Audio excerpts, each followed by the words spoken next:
perhaps you don't have these criticisms, but I'm curious from an academic point of view, what criticisms would you have of someone who did work like I do? Not your criticisms necessarily, but how would a historian, academic historian, approach criticizing me? Well, I think an academic historian might say, bring me the documents. Right? Historians like texts, right? They like things written on pieces of paper. So although there is a lively field of oral history and the technique of talking to people is perfectly reasonable, and there are all sorts of arguments about how one does that, methods and so on. And your work, very much fits into that. Historians like to see pieces of paper. So of course pieces of paper are very scarce about lots of things. And you tried to find these. Perhaps they're more buried somewhere in the Israeli archives or elsewhere, but there may not be.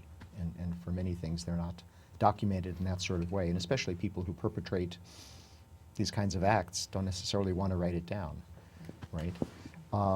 So yeah, that's something someone could raise, but it seems to me, as I said, I think Footnotes in Gaza is a work of history. It's a work of historical research. You certainly devoted an enormous amount of time and energy to talking to everybody you could and finding people and getting their perspectives. So, what one could say, yes, let's put this in a bigger framework. I mean, to turn it, I guess, into a work of academic history, whether that's a good thing or not, I don't know. And it's in no way a criticism of the genre, of the way you approached it. One then would put it in larger context, in larger questions of Israeli policy and perceptions, in what was going on in Gaza in the context of this particular war. Because again, it's not the only massacre, right? We know about Kfar Qasim, which signals there are other things going on, right? And the people who perpetrated, the Israeli border police personnel who perpetrated the massacre at Kfar Qasim were barely punished. And the word got out, it became a big issue, it became a scandal ultimately, but it didn't affect Israeli policy in any significant way towards its Palestinian minority. So putting things in those kinds of contexts, seeing how they fit into bigger pictures, might be something that would be to build on your work. It's not in place of your work, it would be perhaps building on your work and using the kinds of things you did to weave it into a work of history. But I think it stands as a monument on its own, as an enormously useful kind of thing. And you've excavated something which, again, was not part of local. I mean, it was again of individuals, absolutely, as you demonstrated, but in terms of a larger collective memory, which was clearly floating out there somewhere. Right? Everybody knew about it at a certain age, or heard about it from the grandfathers and grandmothers, but it wasn't sort of on the mental map, and now it is. Right. I mean, one of the reasons I'm asking you this is there's a funny story. I met Noam Chomsky once, and he's kind of a hero of mine. I mean, he's one of the people whose work helped inform me about what was going on, or at least giving me some other slant on this. And when I met him, I didn't think he really knew my work or anything like that. So we were sitting down, and I explained that I do my work in comics form, and that I was working on a book about something I'd learned about through one of his books about what happened in Han Yunis and Rafah in 1956. And the first words out of his mouth were, well, how would I cite that? I thought, oh, wow. I hadn't thought of that. It's very Chomsky-esque. Yeah. Right. I mean, I understand. It's like that's how he works. He cites things, and that's, I think of that as being very important to a historian. And, the truth of the matter is, I was really hoping I'd find some really good documentary evidence, because I know that's sort of the gold standard. But I imagine there are many historical episodes that don't have the smoking gun or their equivalent. Doesn't mean some episode didn't happen. Sure, absolutely. I mean, this comes up with 1948 in Palestine, right? There's no piece of paper that anyone's found where David Ben-Gurion says, expel them all, right, or as many as you can manage, right? But I'm not sure we need such a thing, right? There's also no piece of paper where Adolf Hitler says, kill all the Jews, that anyone has been able to find. I'm not making an analogy directly between these two situations, obviously. They're very different. But as you say, there are lots of pieces of paper which are not there.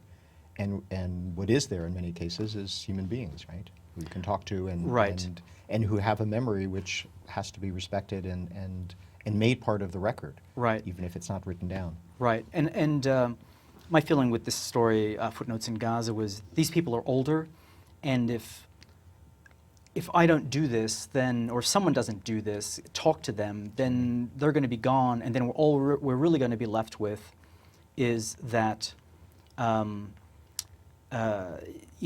UN document that doesn't really clarify things. Mm-hmm. Though I've got to say, there were local historians that had worked on this, and I talked to 2 local historians that they were amateur historians. One of them, he had a lot of useful information, but then a lot of information that I certainly wouldn't touch, because I felt that doesn't sound right to me, or it's so, I don't know how to put it exactly, but it's sort of so libelous or slanderous or whatever it is that you've got to really verify it. About the role of other people who Well, were there, about or what Israeli soldiers had done. For example, he claimed that a guerrilla suspect, someone who was a guerrilla, according to him, had been captured by the Israelis and then pulled apart by 2 jeeps, which is it's just too hard to believe. And I think I found something that suggests something else happened to this guy.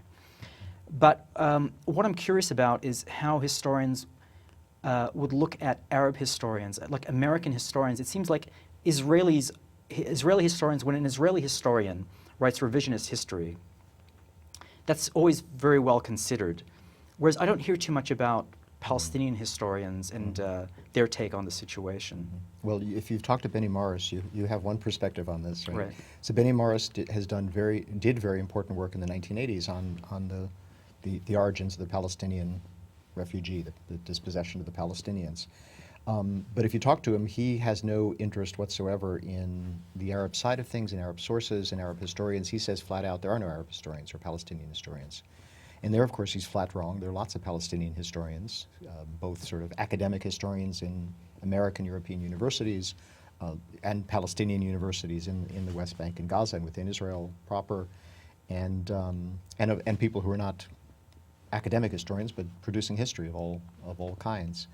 So there's certainly lots of work out there, but because I think again the Israeli historians tend to use the Israeli materials, and that's been very rich, and because what the Palestinians of course experienced in 1948, there aren't the same kind of Palestinian archives, right? They don't have a state, or they didn't have the kind of pre-state institutions that the Zionist movement or the Jewish community in Palestine did.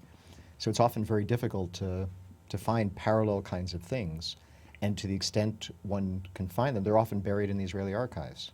Right? So there are all sorts of people who do research on the Palestinian national movement or aspects of Palestinian social institutional life, and the materials are in the archives of the Israeli military, acquired for intelligence purposes or captured or whatever it might be. So there's certainly an asymmetry which makes it very difficult. And of course, Palestinian historians, scholars generally have worked under infinitely more adverse circumstances because they're in diaspora, because they're under occupation, again, don't have the institutions, the financing, the resources that Israelis have tended to have. So there's a continuing disproportion there in what we have, although the gap has been narrowing.